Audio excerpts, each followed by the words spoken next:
Before we get into this video, I want you to know there is a flub where I accidentally call the WWE Championship the Universal title. So before you get into the comment section, while just listening in and like, oh, right there, and then you start typing in, you made a mistake, you made a mistake. I get it. I know. I made a mistake. I'm sorry. We're human. I called the Universal title the WWE title. So let's get right to it. What's up, you guys, and welcome to another episode of the Variety Views. I'm your host, the Variety Vendor, and just to let you know, I am not 100% for this. I don't think Edge should wrestle another match, let alone sign a 3-year contract and wrestle for the next 3 years. But this is me taking a bad situation and trying to make something out of it. Um, I don't know. I don't know if his body can hold up. Like, if his next match is going to be his last, and he's gonna, you know, be forced to retire again. But whatever the case may be, um, I'm just going to try and book if his body can hold on for the next 3 years, and maybe he'll retire by WrestleMania 38, just like I'm booking it right here. So this is what I got cooking up. All right. So I would have Edge return, right after the Elimination Chamber pay-per-view, and confront Randy Orton and attack him, and then this will lead to pretty much Triple H coming out and saying that, hey, you can't wrestle anymore. You're not medically cleared. Yes, you signed a 3-year contract, but you haven't healed up from the last attack. And Edge says, well, I talked to my doctors and I can get clearance. I can get clearance by WrestleMania 36. And he wants Randy Orton in a match. Triple H says, well, we're not going to be held liable for what Randy Orton does to you and your health and safety. And Edge says, that's fine. I'll sign a waiver form or whatever it may be, and I will face Randy Orton at WrestleMania 36. It's like, all right, you're going to have a non-sanctioned match at WrestleMania 36. Now, I haven't even thought about how that would happen. Maybe in the middle of the show, or like towards the end, maybe like the match before last, or two matches before last, something like that.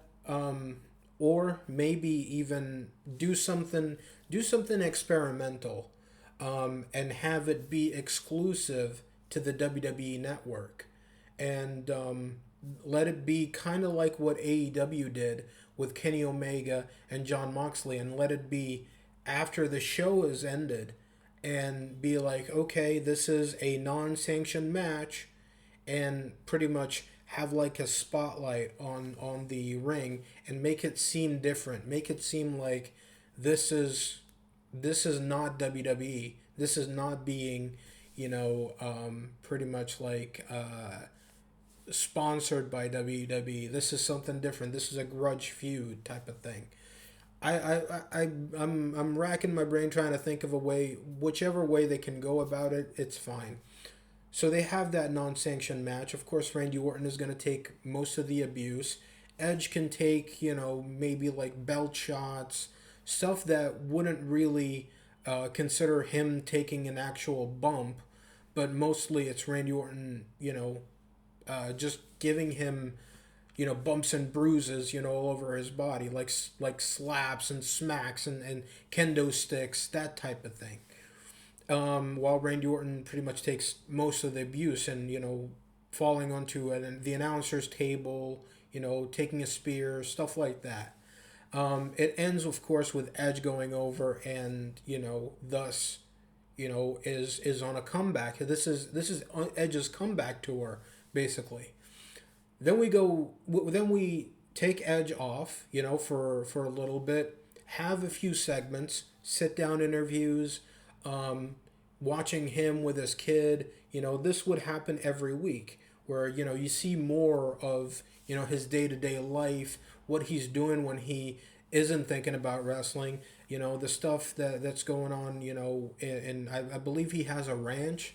How he works out, that sort of stuff. You know, you would get more and more vignettes of that. Him with Beth Phoenix, you know, taking their kids, you know, out for ice cream and stuff like that. You know, this would happen. And then, you know, the last vignette would be Ed saying that he's not done and he's looking to get the money in the bank briefcase. This because you know the one of in his trophy case you would see that first money in the bank briefcase, and he says, you know, that was great me having that twice, and I want to get it a third time. This is something that I need to do, you know, because this would be like, you know, his entire career coming full circle. So he enters himself into the Money in the Bank. Now, at Money in the Bank itself, of course, you know, Edge doesn't take any bumps except for one. And this would be a way to kind of take him out of the match. And he just comes so close in getting the briefcase, but he gets yanked off the ladder and he falls the onto, you know, the canvas, and he kind of, it looks like that he hit the back of his head, and he's kind of like wincing and screaming, and whoever wins gets the briefcase. And so Edge is kind of taken out of the match, and it kind of looked like that, you know, Edge is not ready to have these crazy matches. You know, he is, you know, just jumping into the deep end before, you know, dipping his toes. So he needs to slow down a bit.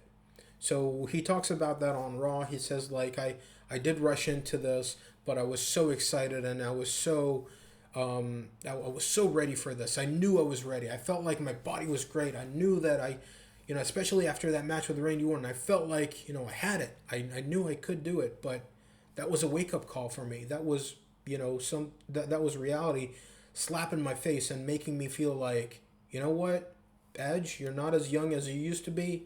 You need to slow down. Another guy from his past comes out, Rey Mysterio, and he says, you know, hey, you know, you're not the only one that has gotten older. You're not the only one that, well, after last night, gotten a little bit wiser and got slapped in the face with reality. Yeah, I'm not as young as I used to be. You know, I'm not as fast. I'm not as strong as I used to be. But I can still go, and I know you can still go too.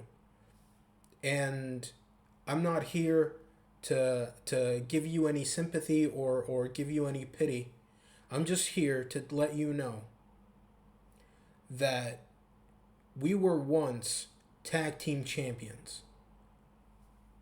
And it's been a while since I had a title around my waist.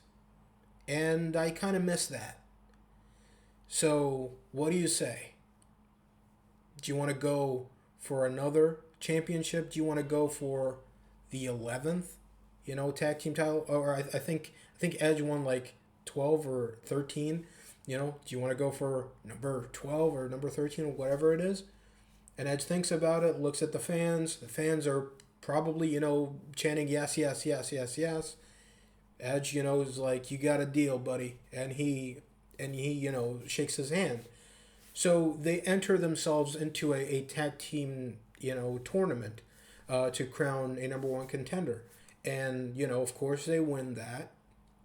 And this would lead to SummerSlam, where they face the tag team champions at the time. I would have them be the OC. Somebody, you know, a tag team that is safe and at the same time are a good tag team that you can get a good match out of. So I feel like the OC are a good, safe tag team that Edge and Rey Mysterio. I wish it was Christian, but he's concussed. I don't know if he's ever going to come back, and he's not going to be. Just so you know, Christian is not going to be a part of this booking. This whole booking video.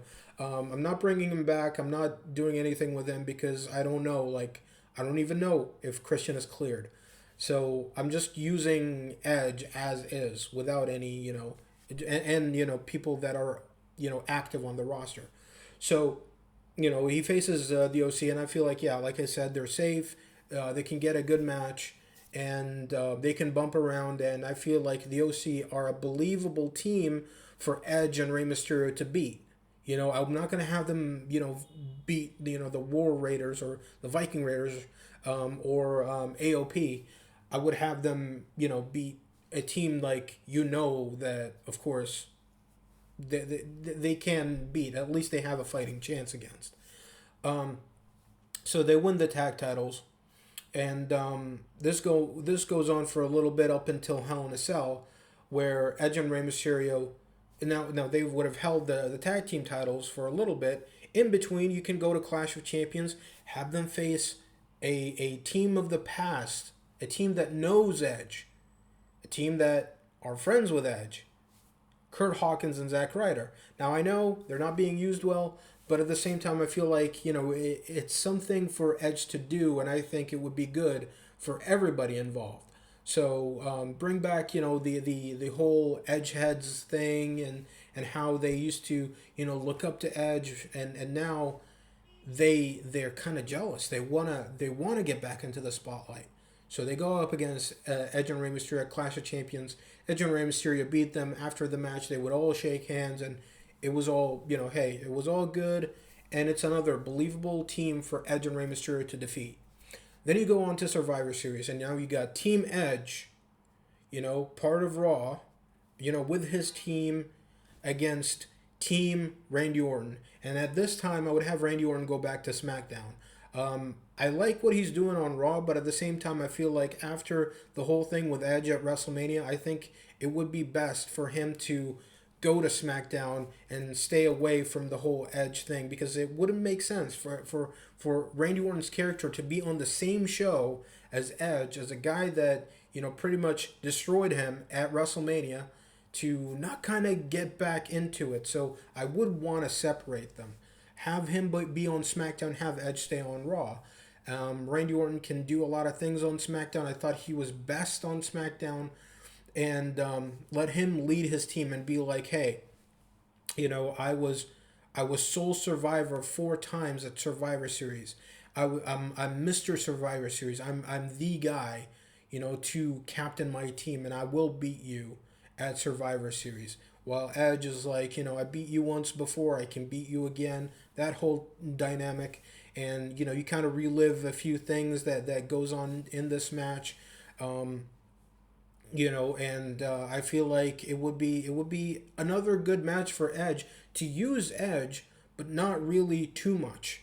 You just use his name, because he's got a lot of background players to kind of let him have a good match. So you don't use Edge too much, and I would have probably I would have the Team Orton win. It doesn't matter if Edge loses this. It's his team, losing it.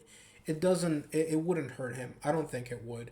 It would add more to Randy Orton being Mr. Survivor Series, I feel.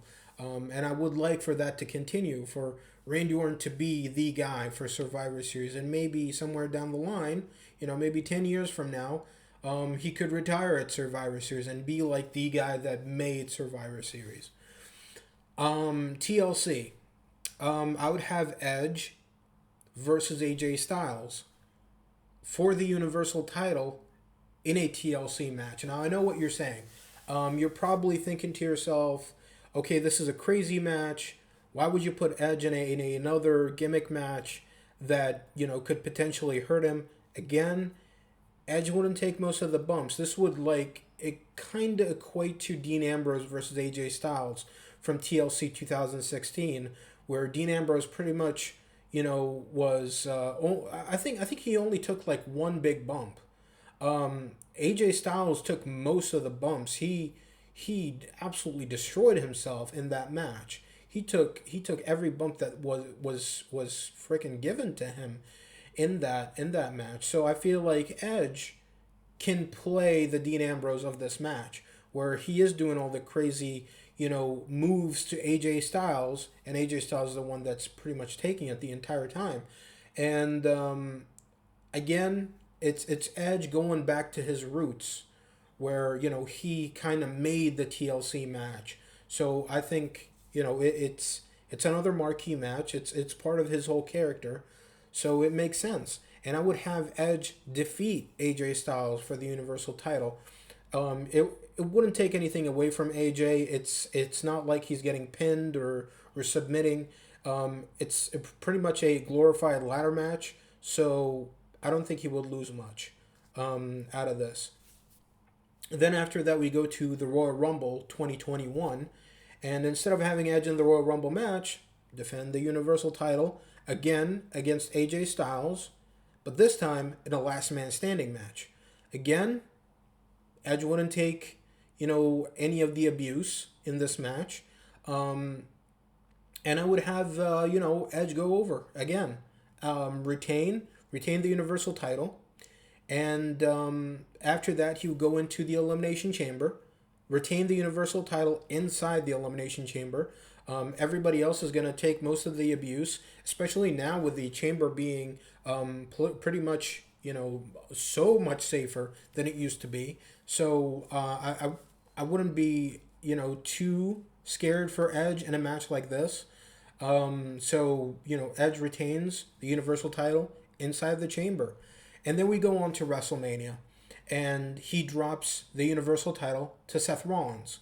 I think this would be good for Seth Rollins to beat a guy like Edge, a big name like Edge, and it would be great for Edge to have another great match with a younger guy in Seth Rollins. So I think it would be great. I think it would be great for both guys. They would definitely benefit a lot from it, and the whole point is Edge kind of elevating the newer guys instead of like him just beating guys left and right. And plus, the reason why I have him beat AJ Styles is because AJ doesn't want to do this for long. I believe he wants to. I think he said like he's gonna stay in WWE for like a few more years and then retire. He doesn't want to do this forever. So I feel like it worked out well. Then at Money in the Bank, of course, you take Edge out of you'll give him a hiatus, give him the Shawn Michaels deal where he takes a few months after WrestleMania to heal himself, and then he would come back around Money in the Bank and faces Seth Rollins again for the Universal title. This time, he would lose to Seth Rollins, but after the match, I would have Undisputed Era come out and attack Edge.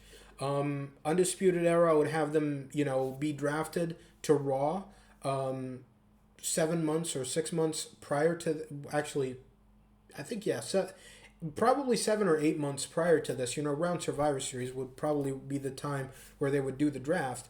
And, I'd have Undisputed Era be on Raw, pretty much run roughshod on everybody, and they would attack Edge. This would take out Edge for a couple of weeks. Edge comes back, goes on a tear, tries to attack every one of the Undisputed Era members, and then you just got Edge and Adam Cole for SummerSlam. You would have them clash, and Adam Cole wins. He beats Edge, and Edge is just is like, I don't know if I can do this anymore. I'm losing left and right. I lost the Universal title, and I lost twice against Seth Rollins, and now I lost to Adam Cole. What is really there left for me to do? What can I do? Goes out on Raw, teases retirement, teases that, the reason why he came back is because he thought he can do this, that he can indeed, get through this. But it's not his body now. It's his mind. He doesn't think he's got it anymore. He might have the strength. He might have the spirit. But, as far as his way of thinking, he thinks like today's roster are much stronger, are much younger, are much faster. He doesn't, and he used to always say that it's not about being the strongest, the fastest, or the most powerful. It was all about being the smartest. But now he feels like everybody else around him is a few steps ahead of him. So maybe it's time. Maybe it's time to rethink this. And maybe this isn't what he can do. He maybe he can't do this anymore. So he leaves, and it feels like, yeah, this is the end. This is the end of Edge. He's gonna retire. And you have kind of the Undisputed Era talk about, how much of a achievement for Adam Cole to retire Edge. Adam Cole being the guy to give Edge that wake up call and make Edge retire and really think things through and really see things much more clearly. So Adam Cole pats himself on the back and says, I did it. I retired Edge. I made him see things clearly. You know? And this would lead to Hell in a Cell. Adam Cole faces Seth Rollins for the Universal title. At this point, Seth Rollins would have turned babyface because of the Undisputed Era going after Seth Rollins. And Seth just pretty much, trying to combat them, but, the numbers game. Of course, they have a Hell in a Cell match because the Undisputed Era are not allowed, just to keep them out, out of the cell. They can't get in. And this is a reinforced cell, so nobody can get in. And you got Adam Cole versus Seth Rollins. They're going at it. And then, kind of going back to the past, Edge, as the camera guy, attacks Seth Rollins and costs Seth Rollins the title. And Adam Cole wins the championship. And, Adam Cole pretty much wins the Universal title, and Edge joins the Undisputed Era. And, they shake hands and hug and everything and say, and the next night on Raw, Edge would say, just because a lot of people are around me have been a few steps ahead of me, well, maybe I need to keep up by surrounding myself with those smart people. Maybe that's how I can regain my IQ, basically, in my wrestling IQ. So Edge, of course, joins forces with the Undisputed Era. They absolutely attack everybody. They run roughshod throughout the entire roster. Every time Adam Cole has a title match, Edge is right there for him. And this would give Edge time to heal, while at the same time, being in the corner of Adam Cole. So you're using him, but not too much. This would lead to Survivor Series, Team Undisputed Era, versus Team Seth Rollins. Seth Rollins handpicks the guys that he wants in his corner, by his side to face Undisputed Era, and the Undisputed Era goes over because this is how you make a faction. You gotta give them wins. Then you go on to a couple of matches later on, on Raw. Edge goes over, Seth Rollins, and it's a whole thing where it just, anytime Edge, faces anybody, he's got his cronies around him.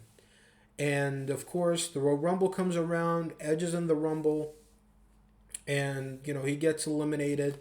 You're not doing much there, but Edge is he's still helping, the Undisputed Era grow. He's still giving them that rub. He's still, cutting promos, for those who can't really cut promos, like Roderick Strong and Bobby Fish. He's there for them. He's there to pretty much mentor them and help them out. And then we're now close to WrestleMania. And who is the guy? Who is the guy that is going to face Edge at WrestleMania in Edge's last match? And you would build it up as this is going to be Edge's last match. And you can have some sort of, battle royal, a battle royal to kind of, on Raw, where the winner would face Edge, at WrestleMania. And everybody gets into the ring, and the entire roster. I'm talking about Raw, I'm talking about SmackDown, I'm talking about NXT, NXT UK, everybody. Everybody gets into that ring. It's the largest, battle royal in history. Like over 50 guys in that roster just wanting to be in the ring to face Edge at WrestleMania. And the last guy who comes out is John Cena.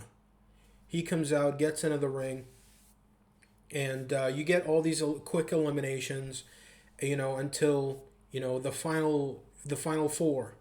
You got Rey Mysterio, you got Randy Orton, you got John Cena, and you got Adam Cole.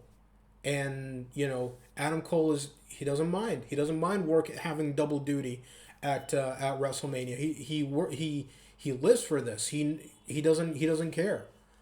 He's gonna do this for Edge. And Adam Cole gets chucked out. Rey Mysterio gets chucked out. Last two, Randy Orton and John Cena, they have a little bit of a back and forth, and John Cena wins the Battle Royal. Go on to WrestleMania. You got promos, leading up to WrestleMania where John Cena says, I had my best matches against you. You brought out the best in me. I brought out the best in you. This is where it ends at WrestleMania to cap off our feud for the last time ever. And for me to cleanse your freaking soul. Because what you've been doing for the past few months with the Undisputed Era, that's not Edge. Edge does not follow anybody. Edge is a leader. Edge, pretty much dances to the beat of his own drum. That's who Edge is. Edge, I want the rated R superstar. I don't want some lackey. I don't want Adam Cole's lackey. So at WrestleMania, that's what I want. I want Edge to come back. And, this whole time, Edge has got the Undisputed Era gear. And in the go home episode of Raw, you would have the Undisputed Era attack John Cena. And then Edge comes out with the Undisputed Era gear. And then he rips it off, and you see the old rated R shirt. You see the old, rated R, armband. And he's got a little bag. And he gets out the old WWE title that has the rated R logo on it, and then he hits John Cena in the top of the head with it, and maybe add a little bit of color just to add to the whole segment. Let John Cena bleed a little bit, not too much, just so you can drive home the point that this is the Edge of old. This is the old Edge, and at WrestleMania you got Edge versus John Cena. Edge, and John Cena are going at it. And John Cena has the match won. And who comes out? Lita. Lita comes out. And, she interferes into the match. She tries to get into John Cena's head. She attacks John Cena, does her, jumping head scissors, off the top rope, does the moonsault. Edge gets a 2 count here and there. Edge hits a spear on Cena. Cena kicks out. Cena hits the attitude adjustment. Edge kicks out. You got this very emotional match, and then finally, John Cena wins despite all the interferences. John Cena goes over. After the match, Edge is in tears. He's crying. This is his last match. He's looking out at the crowd, and John Cena helps him up. He just gives his, puts his hand out, and then, Edge looks at him, and then he grabs his hand, and, Cena pulls him up, and they both embrace.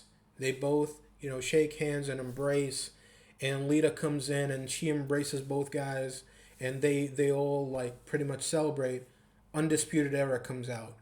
And Undisputed Era comes out and is like, what the hell is this? This is not how it was supposed to end. You were supposed to beat John Cena.